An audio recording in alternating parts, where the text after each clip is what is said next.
Would I be happy if they left the university as students and were no longer our students? You betcha. On today's special edition of OU Nightly, a racist video forces an OU fraternity to shut down and puts the university into crisis control.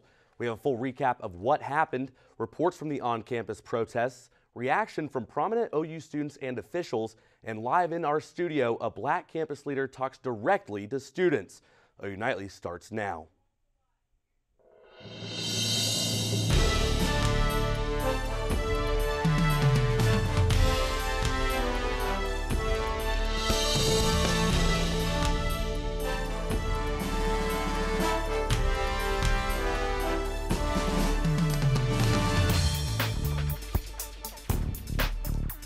Good evening and welcome to OU Nightly. I'm Matt McCullough. And I'm Alicia Clifton.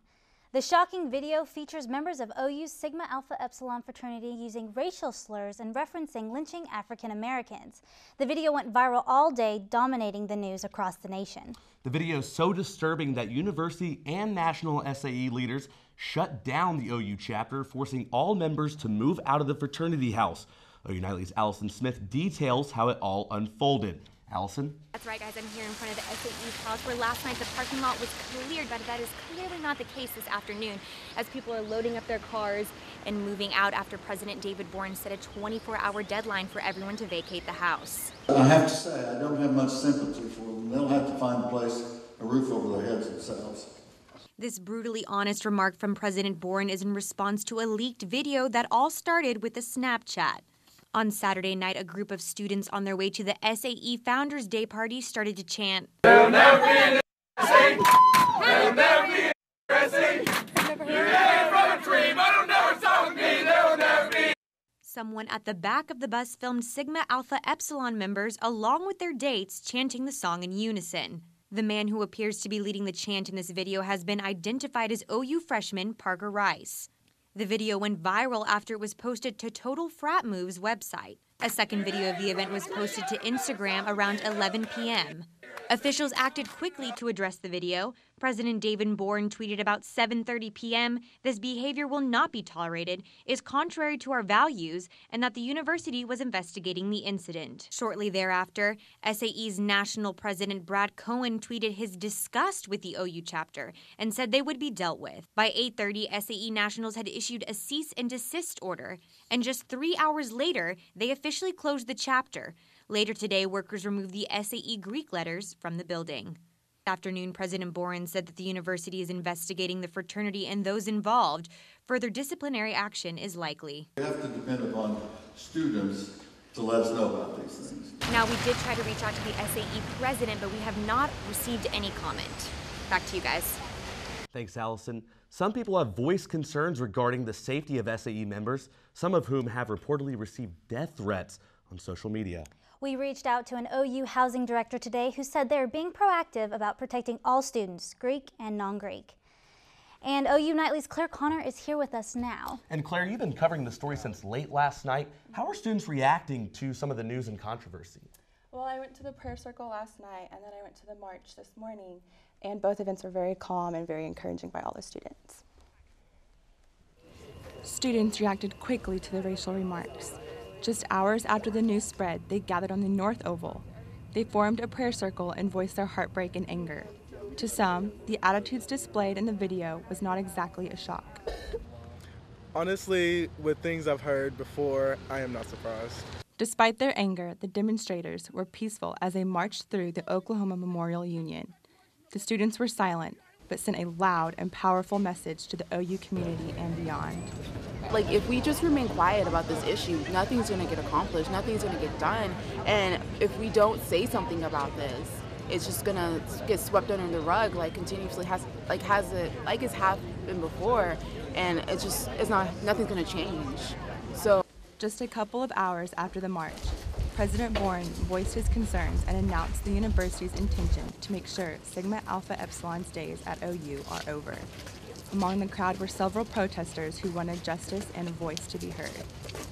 Earlier today, when we were protesting with the athletes, 2 trucks went by and said, "If it ain't white, it ain't right." They yelled that on us. So this isn't just a campus problem. This is a Norman problem. This is a state problem. This is even New Northern College's problem.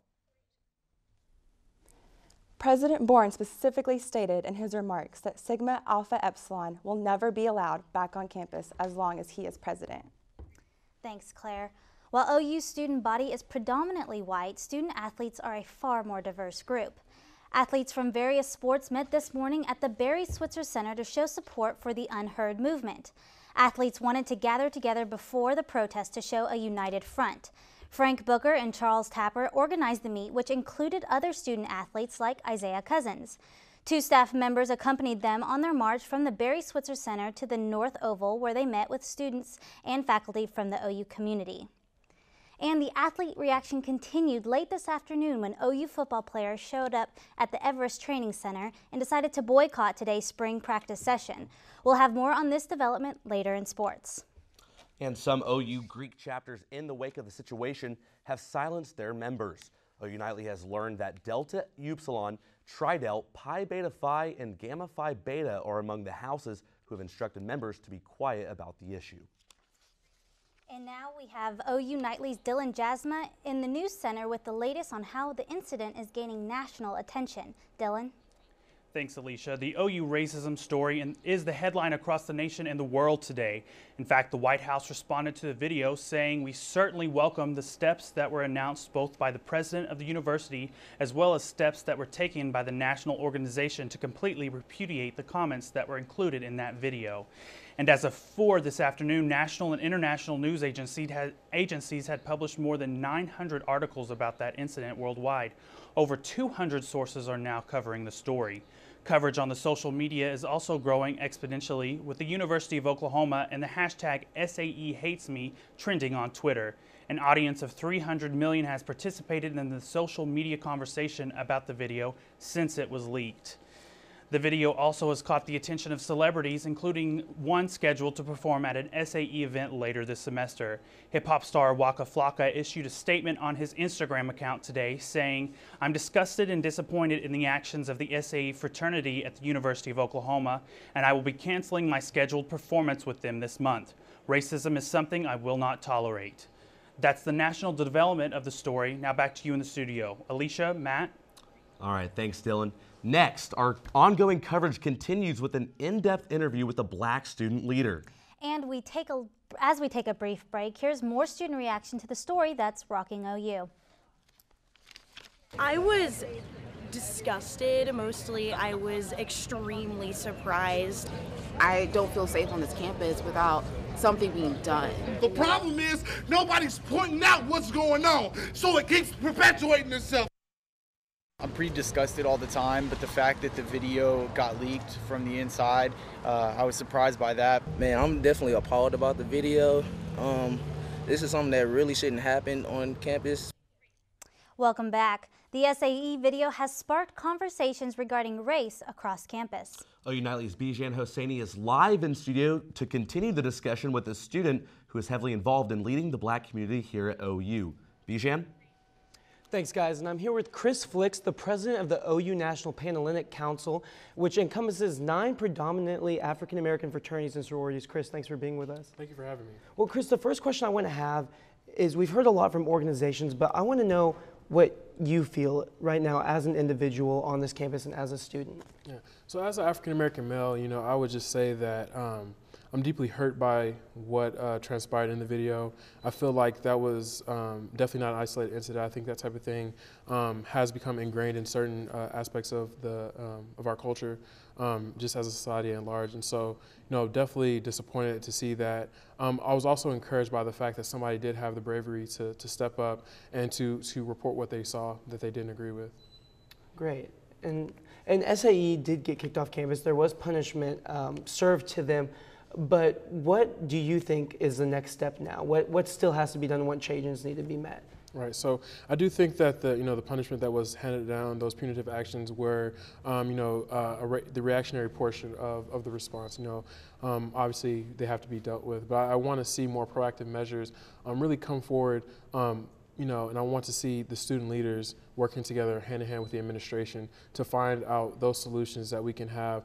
Because really what we're trying to do is to bring healing to the OU community. You know, a lot of people were definitely hurt by the situation, even people who weren't directly involved, especially because, you know, the name of OU is kind of being tarnished right now nationally. And, you know, that's definitely not a good feeling. And so what we're really trying to do is to reconcile our community. And so I think that's the next steps that need to take place. And you briefly mentioned bringing healing, and I know a lot of people are angry and they're upset, both, you know, from the African American community and other students. What would you say to them to, you know, maybe prevent violence, maybe not act on emotions? How do you address that situation and keep the focus on the solution that needs to be fixed? Right. So I think the first thing is just acknowledging that their feelings are real, their feelings are justified, and, you know, that it is okay to be angry, but we have to realize that, you know, that's not going to solve anything. You know, if we were to, you know, go riot or, you know, go destroy property or things like that, that's not going to solve anything. And it's only going to, you know, bring negative light to our culture and our community. And we've been trying to say, you know, we are not these things. We're not, you know, these ideas that are being placed for these ignorant ideas. And so I would just say to them to just, you know, like I said, it is okay to have those feelings, but let's think objectively. Let's take this opportunity to realize the platform that we've been given, and let's allow our voices to be heard, and, you know, to try to really seek solutions. Because if we don't, then that type of thing is not going to change. Well, thank you so much, Chris. We appreciate you being with us tonight, and we appreciate you for watching us. Guys, back to you in the studio. All right, thanks a lot, Bijan. Well, right now we're taking a live look outside of the SAE house. Well, we should be. We're the men right here, where the men are moving out. And man, the weather really does seem to match the mood there and around campus today. Yes, it's been cloudy and raining off and on all day. We'll have a look at how long it will be till we see some sunshine again. Coming up in weather. Stay with us. Good evening and welcome back to OU Nightly. I'm Braden along with your weather. Today we've had these showers and thunderstorms across the state, which have really kept temperatures down. We've had cloudy and dreary conditions all throughout the evening. As we take a look at the radar, this line of showers extends all the way from southern Texas up into Oklahoma and further off into Tennessee.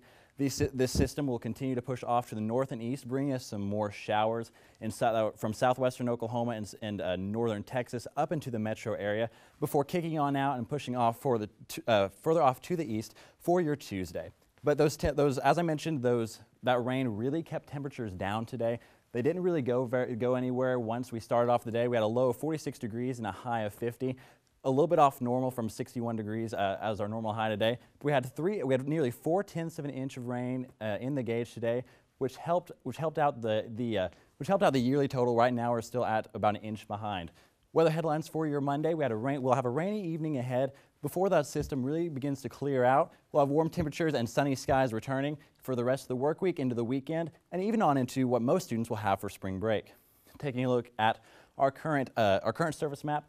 The system is currently stalled out in southwestern or southeastern Texas, but as you go into the overnight hours into the early morning, it'll begin to push off to the east. We'll have some rain in southeastern Oklahoma. That will still be a factor for your morning commute before it really begins to push off into Tuesday night, leaving behind an area of high pressure in the southern central plains that will really bring warmer temperatures further on into your 5-day. I'll have more on that here in just a minute.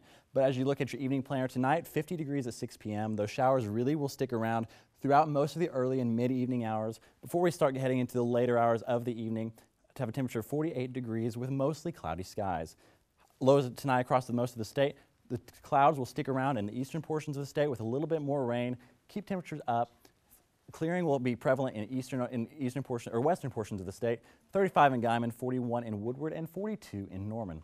But as you head out the door about 7 a.m. tomorrow morning, we'll have a temperature of 43 degrees under mostly cloudy skies throughout a large portion of the day before skies begin to clear at 4 p.m. with a high of 64 degrees. Highs tomorrow across the rest of the state. Clearing in northwestern portions of the state where we'll hit 70 degrees, 71 in Guymon, 70 in Woodward.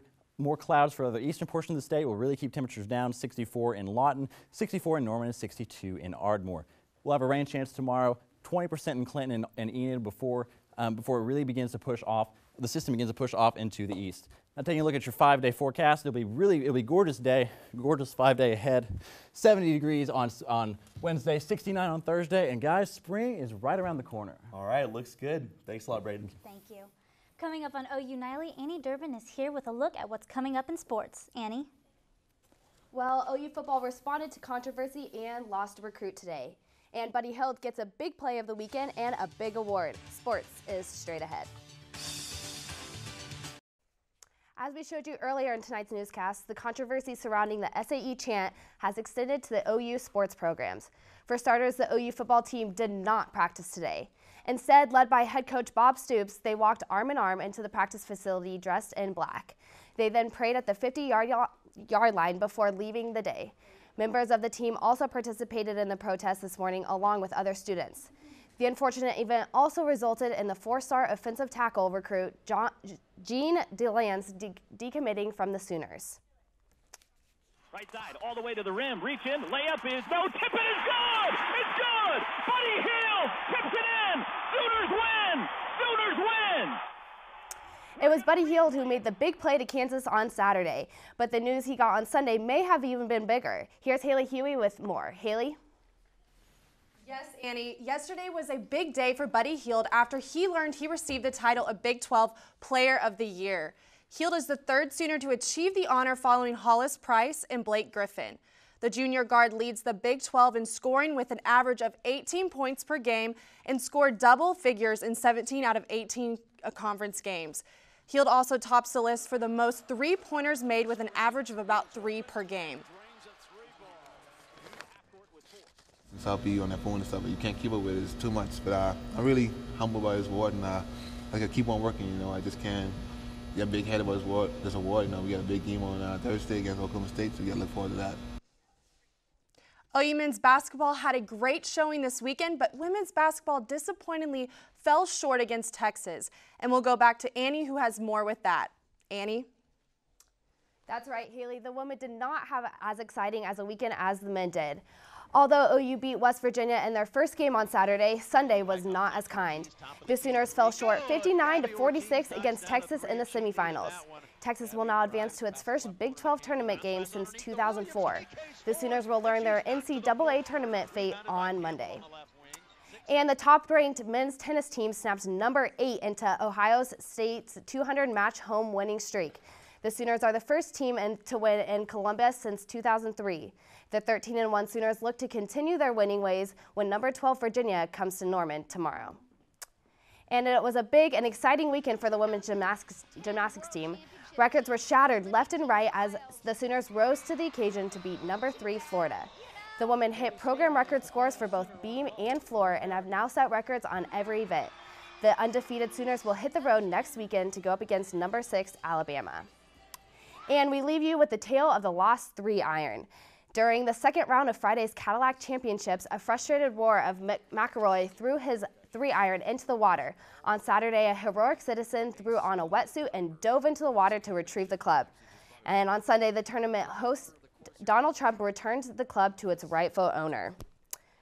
It's pretty crazy that he played all Saturday without his 3-iron as well. I know, that's It really nuts. is, but I got to say bravo to Bob Stoops for doing that. Yeah, it's so great to see him arm in arm with his team, so that's really awesome. Leading him out there. Yes. Yep. Well, Exactly. thank you, Annie. Yeah, I no appreciate problem. it.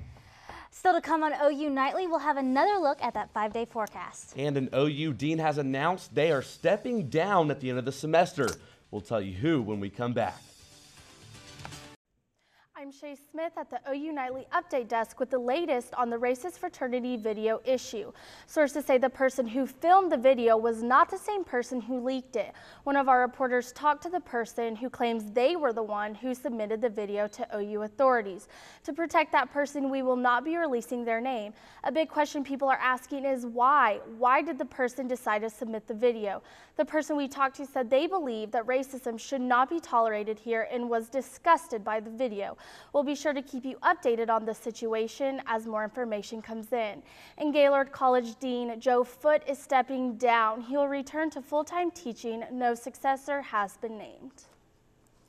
Thanks so much, Shay. All right, Brandon, let's take another look at that 5-day real quick. Give us something good. Because I want to let it speak for itself. Because if they have anything today, the 5-day looks good. 64 for Tuesday, 70 for Wednesday, 69 Thursday, 67 Friday, 65 Saturday. I don't think you can get better than that. No, some sunshine, some low 70s, high 60s. I like that. That'll continue on to next week and into spring break. I like the sound of that. Give us something to be excited for. Yes, indeed. All right.